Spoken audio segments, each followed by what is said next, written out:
Hi, my name's Martin Royds and welcome to Jillamatong.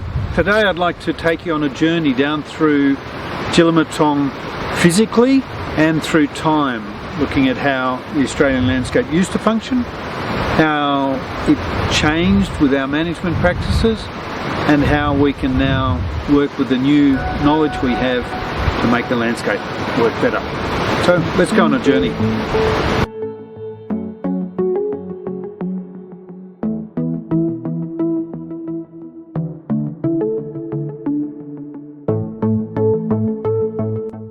We're here now at Peter's Pond. If we look at this landscape before white man came here, this was a boggy meadow. What had happened here is that we could see from that drone footage there's an erosion gully that was going straight down the valley.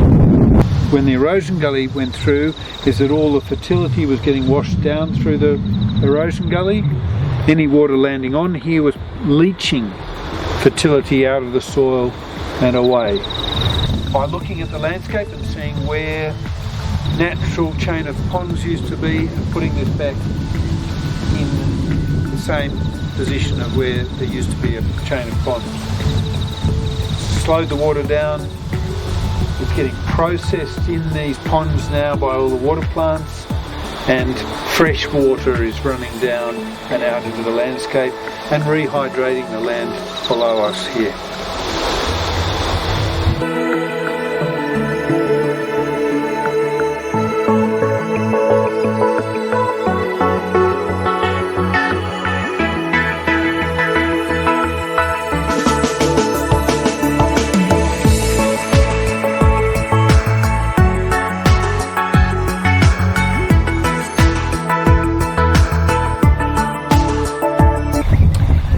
This is what we call Pelican Pond, because I've seen a pelican land on this. And the water that used to race down through this erosion gully is now can build up and flood back out over this floodplain.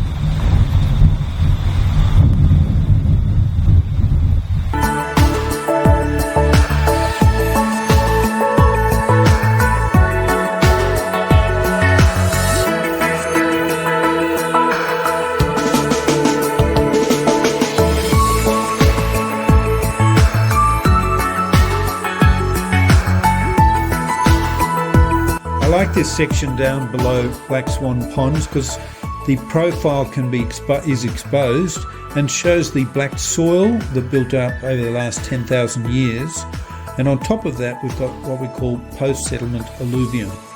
This is the gravel that washed off the surrounding hills and has covered these beautiful black soils.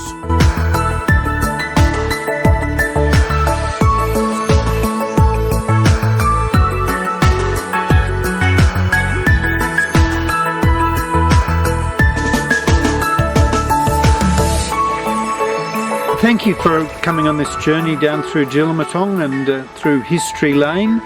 For me, it's been over 30 years of learning how to read the landscape, finding the best people in the world to learn from, and then implementing what I've learnt onto the landscape. And to conclude, what we've done here is we've looked at how the landscape used to function very efficiently, how we degraded it by focusing on production rather than the whole, and now through understanding how the landscape did function, how we can reinstate the leaky weir systems that you've just seen, we can get the landscape functioning productively again. And this is what we call regenerative agriculture, and it's a solution to climate change as well as producing good food into the future.